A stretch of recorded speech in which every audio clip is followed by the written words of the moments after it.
नमस्कार दोस्तों, मैं मंजू हल्द्वानी उत्तराखंड से। दोस्तों, सुंदर सुंदर फूल हमें खिले हुए बहुत सुंदर लगते हैं, पर इन फूलों को पाने के लिए हमारी बहुत मेहनत होती है। तो हम इन फूलों को कई तरीके से अपने गार्डन में लाते हैं, नर्सरी से खरीद के लाते हैं और कटिंग से लगाते हैं, एयर लेयरिंग से करते हैं, डिवाइड से करते हैं। पर सबसे जो कॉमन मेथड होती है वो सीड से ग्रो करने। तो ये जो मैं आपको दिखा रही हूँ, इतने फूल खिले हुए हैं, ये मेरे गार्डन का ही सीड से तैयार प्लांट है। तो दोस्तों, आप जो सर्दियों का सीजन आ गया है, आप नर्सरी से कितने भी प्लांट ले आइए, अगर आप जो है कुछ भी सीड्स आप घर में ग्रो कर देते हैं तो आपके पास बहुत सारे प्लांट बन जाते हैं, जिससे कि आप तो ग्रो करेंगे ही और साथ में ही अपने अड़ोस पड़ोस में जितने भी लोग प्लांट्स लवर हैं उनको भी ये चीज़ें गिफ्ट में देंगे तो उनको भी बहुत अच्छा लगता है। तो आज मैं आपके सामने कई तरह के सीड्स बताऊंगी जो विंटर में अभी परफेक्ट समय आ गया है कि हम सीड्स को विंटर के लिए ग्रो कर दें। मैं जो सीड्स ग्रो करूँ दोस्तों, वो मेरे घर के ही लास्ट ईयर के रखे हुए सीड्स हैं। जो लोग लंबे समय से गार्डनिंग करते हैं या 2-4 साल से भी कर रहे होंगे, तो जब भी उनके गार्डन में सीड्स सूखते हैं, फ्लावर सूखते हैं, जो सीड पॉट रेडी होते हैं, उनको हर कोई संभाल के रखता है। तो मैंने भी रखती हूँ और इसी तरीके से मैं सर्दियों में मेरे यहाँ आपको देखेंगे कलरफुल गार्डन बना रहता है। वैसे तो मेरा गार्डन में लगभग फूल हमेशा ही रहते हैं, पर हर सीजन का अपना महत्व होता है। तो अब जब विंटर आने वाला है तो उसकी फ्लावर की जो हमने सीड्स ग्रो कर देने हैं। ये देखिए दोस्तों, मैं अपना स्टोर का ले आई हूँ, मतलब मैंने जो सीड्स रखे थे वो इस तरह से रखे। ये देखिए हॉलीहॉक लिखा है, ये फ्लॉक्स लिखा है, ये देखिए एनुअल क्राइसेंथियम लिखा है। तो इस तरीके से मैंने जो है एक्स्ट्रा मॉइस्चर को जो सीड्स में हो उसको ऑब्जर्व करने के लिए मैंने इस तरीके के पेपर बॉक्स में इनको रखा था। तो इस तरह संभाल रखे थे। और ये देखिए, ये एस्टर के सीड्स हैं। तो अब हम सब सीड्स को ग्रो करेंगे। दोस्तों, मैं जो कैलेंडुला ग्रो करती हूँ, मुझे ऐसे कैलेंडुला मार्केट में भी इतने अच्छे नहीं लगते। जो मार्केट में प्लांट मिलते हैं, हमको 20-25 रुपये में प्लांट मिलता है, वो अच्छा नहीं लगता। तो मेरे कैलेंडुला में जो होता है बीच में ब्लैक और बहुत सुंदर लगता है। तो मैं कैलेंडुला जो है पिछले कई सालों से अपने गार्डन में ही ग्रो करती हूँ। तो मैं आपको कैलेंडुला ग्रो करके दिखाती हूँ। सीड्स ग्रो करने के लिए दोस्तों बहुत अच्छा अपना एक मीडिया बनाइए। अपने गार्डन की सॉइल ले रखी है, इसके अंदर थोड़ी सी कंपोस्ट मिला रखी है और रेत जरूर मिलाइए। उससे जो है ये वेल ड्रेन सॉइल मिक्स बनता है। और जो है इसके अंदर छोटे छोटे पत्थर कंकड़ नहीं होने चाहिए। जितने हो सकते थे मैंने वो सब उठा के हटा दिए हैं। खूब अच्छी तरीके से इसको जो है मिक्स कर दिया है। सब चीज़ें मिक्स होने के बाद इसमें जो है कुछ मात्रा में फंजीसाइड या हल्दी मिलानी चाहिए। तो मैंने जो है फंजीसाइड मिला रखा है। फिर जो है ये जो पॉट है जिसमें आप ग्रो कर रहे हैं, हो सके तो मिट्टी का लीजिए, ज़्यादा अच्छा रहता है। क्योंकि जितना भी मिट्टी के जो बर्तन होते हैं उसमें एयर पोर्स वगैरह अच्छे होते हैं, तो हमारे जो है सीड्स की ग्रोथ के लिए अच्छा रहेगा। नेक्स्ट है कि ये बहुत ज़्यादा गहरा नहीं हो तब भी चल जाता है, क्योंकि हमने तो इसमें सिर्फ सीड्स ग्रो करने होते हैं। कुछ समय तक जब हमारी सैपलिंग रेडी हो जाती है फिर हम उनको ट्रांसप्लांट करते हैं। तो इसको चौड़ा लेते हैं। तो एक ही पॉट में हम 2 से 3 या 4 वैरायटी के सीड्स अपने इसमें ग्रो कर लेते हैं। ये देखिए, ये सीड्स हैं, इनको मैं, ये कैलेंडुला के सीड्स हैं सारे।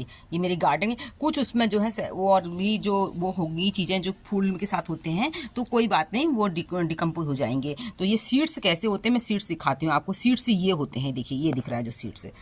ये सीड्स मैं दिखा नहीं पा रही हूँ आपको, ये सीड्स दिखाती हूँ मैं आपको।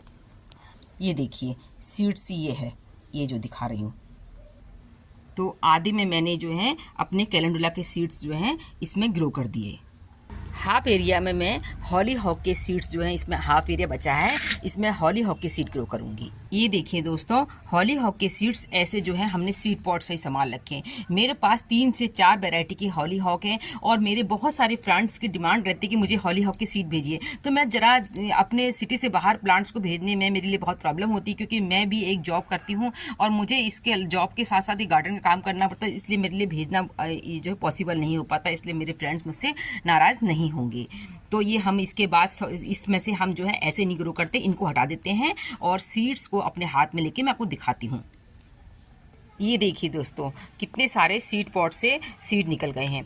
एक सीड पॉट में बहुत सारे सीड होते हैं। तो ये जो है 30-40 सीड तो यही होते हैं एक सीड पॉट में। तो मैंने 3-4 वैरायटी के रखे होंगे। मेरे पास खुद भी अभी जर्मिनेट हो चुके हैं जगह जगह, क्योंकि मेरे गार्डन में लास्ट ईयर से सीड गिरते रहते हैं। तो ये बहुत अच्छा प्लांट है। इसमें जो है सैकड़ों की संख्या में फूल आते हैं। हॉलीहॉक को एक बार अपने गार्डन में जरूर ग्रो करिएगा, आपका मन खुश कर देगा। इसमें बहुत सारे कलर्स आते हैं।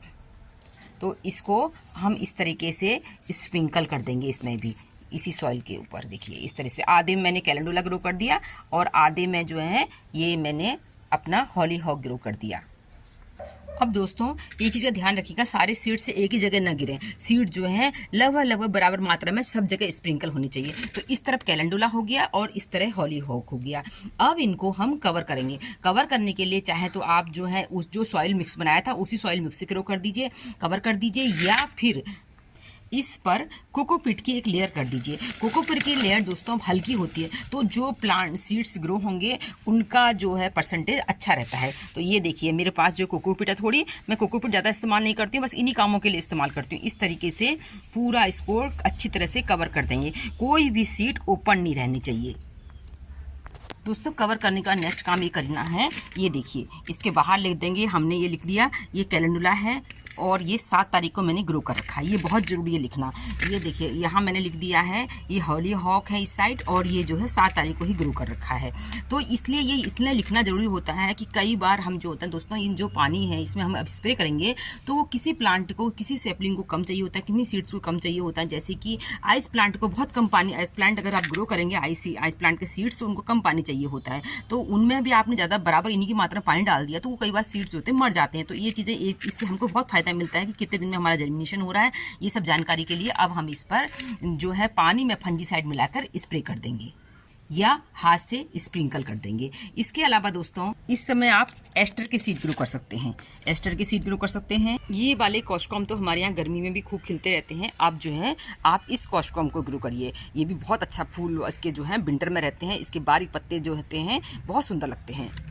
नेक्स्ट जो है मैरीगोल्ड के जो है सीड्स डाल सकते हैं। ये तो जो है हमारे जून से लेकर अक्टूबर नवंबर तक हम इनके सीड्स जो है ग्रो कर सकते हैं। कटिंग से भी इसको लगा सकते हैं। अभी दोस्तों गिलार्डिया ऐसा प्लांट है, इसको सर्दी गर्मी बरसात हमेशा इसके फूल मिलते हैं। तो इनको भी आप अभी ग्रो करके अपने यहाँ धूप वाले एरिया में इस प्लांट को भी लगा सकते हैं। पिटोनिया के सीड भी आपने ले रखे हैं, तो पिटोनिया के सीड को भी इसी तरह से आप ग्रो कर सकते हैं।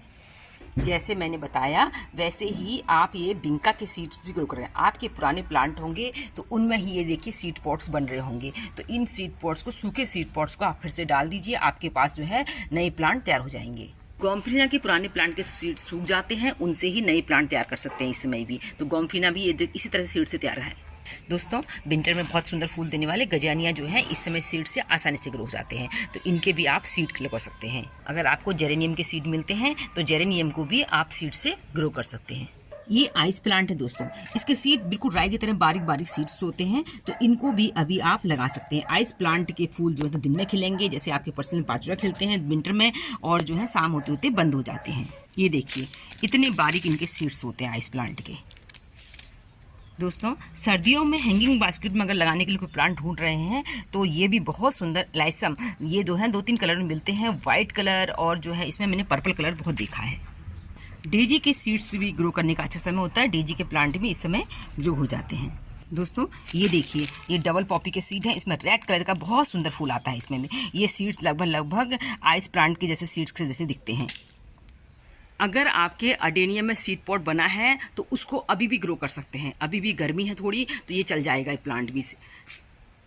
इसके अलावा दोस्तों एनुअल क्राइसेंथेमम के प्लांट को भी इस समय सीड से ग्रो किया जाता है। एनुअल क्राइसेंथेमम 2 टाइप से होते हैं, तो मैं भी उनको ग्रो करूंगी, आपको भी उसके सीड मिल जाते हैं। इसको बबूना भी कहते हैं।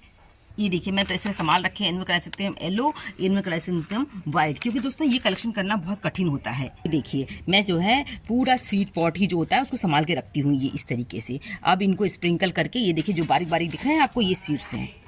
साल्विया के प्लांट जो हैं बहुत आसानी चल जाते हैं। साल्विया में जो ब्लैक कलर के फूल, इनमें रेड कलर के जो फूल होते हैं उनमें सूखते होते हैं, ब्लैक कलर के सीड होते हैं, उनसे लगा सकते हैं। नेक्स्ट जो दोस्तों इसमें फ्लॉक्स को लगाइए। फ्लॉक्स के देखिए धनिया जैसे सीड्स होते हैं, ये देखिए धनिया जैसे सीड होते हैं। ये लास्ट ईयर के मेरे कलेक्ट करे हुए सीड हैं। इस तरह से मैंने इसमें पानी में जो है अपना फंजीसाइड मिला के इसको पूरा पानी दे दिया है। उसके अलावा कोई सीड्स फिर भी ऊपर की तरफ आते हैं तो फिर से थोड़ा सा स्प्रिंकल कर दिया है। अब इसको भरपूर मात्रा में इसमें पानी दे दिया। पानी अच्छी तरह देने के बाद इसको अभी हम ऐसी जगह पर रख देंगे जहाँ हमारे बहुत सारे पॉट्स रखे हैं, यानी कि जहाँ पर अच्छी खासी नमी हो। बहुत तेज़ सनलाइट वाले एरिया में नहीं रखना है। तो 2-4 दिन में ही देखिएगा इनमें जो है सीड्स का स्प्राउट होने लग जाएगा। तो दोस्तों उम्मीद करती हूँ आज की जानकारी आपको पसंद आई होगी। आपके पास भी जो भी सीड्स हैं इस समय आप ग्रो करिए। और जहाँ पर ये सूखे देखिए इस तरह से अभी बालसम के हमारे रेडी करने हैं, हमने संभाल के रखने हैं। तो जो सीड्स आपके पास रेडी हो जाए, मेरे पास रेड कलर का है देखिए, तो इनको अभी कलेक्ट कर लेंगे। उम्मीद करती हूँ आज की जानकारी आपको पसंद आई होगी। फिर मिलते हैं किसी दूसरे वीडियो में, तब तक के लिए नमस्कार।